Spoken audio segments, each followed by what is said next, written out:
Сәлеметсіздер ме, құрметті оқушылар? Бүгін біз сіздермен табиғи қышқылдар мен негіздер және индикаторлар тақырыбын қарастыратын боламыз. Қышқыл ерітінділерінің қышқыл дәмі болады. Мысалы, көптеген жемістердің дәмінің қышқыл болуы құрамында қышқылдардың кездесуіне байланысты. Цитрус жемістері, грейпфрут, апельсин және лимонда лимон және аскорбин қышқылдары бар.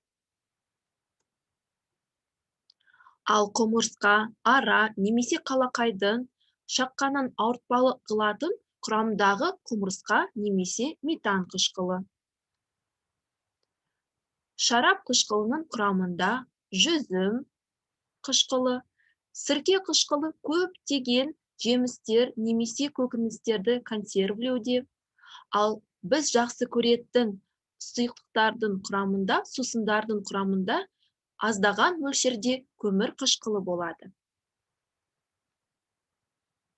Сүтте сүт қышқылы, яғни осы сүт қышқылы біз әртүрлі физикалық жаттығуларды жасаған кезде де бөлінеді.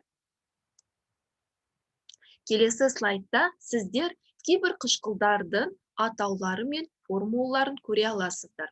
Мысалы, тұз қышқылы формуласы H хлор, яғни бұл қышқыл сутек және хлордан тұрады.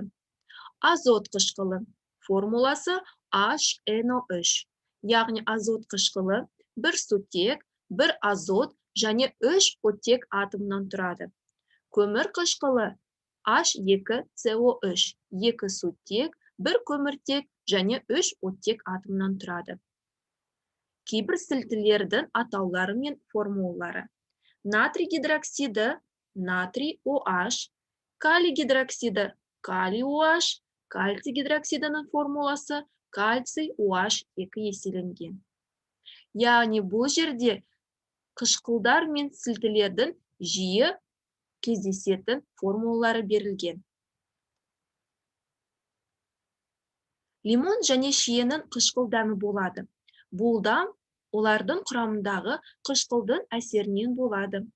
Қышқылдан басқа сілтілердің аз ғана мөлшері бананда, бүлдіргенде, қиярда және қырыққабатта болады. Бірақ сілтілер тек өсімдіктерде ғана болмайды.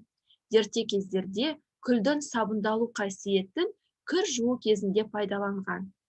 Яғни күлдің құрамында сілті бар. Заттың құрамында қышқыл немесе сілті бар екенін қалай анықтауға болады? Ол үшін индикатор деп аталатын арнайы заттар қолданады. Олар ерітінділердің ортасына қарай өз түстерін өзгертеді.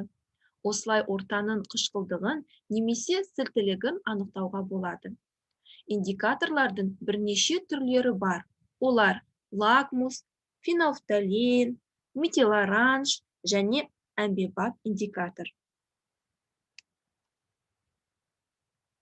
Келесі слайдта сіздер сілті мен қышқыл ерітінділерін әсерінен индикатор түсінің өзгеруін көре аласыздар. Яғни, қышқылы бар ыдысқа сіздер лакмусты салатын болсаңыздар, оның түсі қызылға, сілтілік ортаға салатын болсаңыздар көкке, бейтарап ортаға салатын болсаңыздар күлгін түске ауысып кетеді.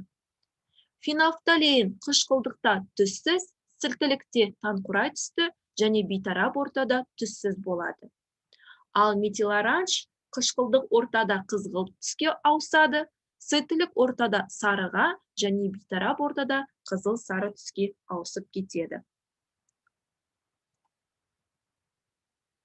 Қышқыл мен сілтінің реакция ортасын қалай анықтауға болады?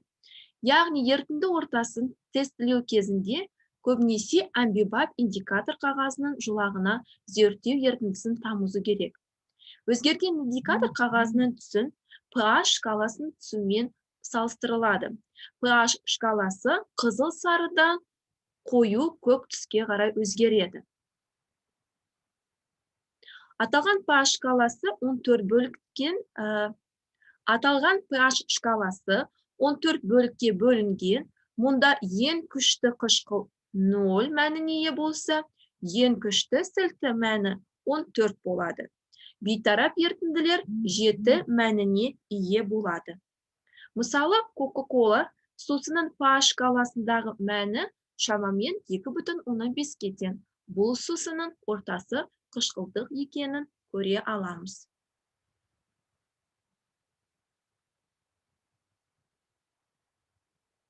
Индикатор түсінің өзгеру бойынша қышқыл мен сілті арасында реакцияның жүргенін байқауға болады. Химиялық стақанға сілті ерітіндісі натрий гидроксидін құйып, оған бірнеше тамшы фенолфталин ерітіндісін қосамыз. Ерітінді таңқұра түске боялады. Ерітінді түссіздегенше бюреткадан тамшылатып, тұз қышқылының ерітіндісін қосамыз. Оның түссіздегені қышқыл мен сілті арасында реакция жүріп, ерітіндінің бейтараптандығын көрсетеді. Яғни онда қышқыл да, сілті де жоқ деген сөз.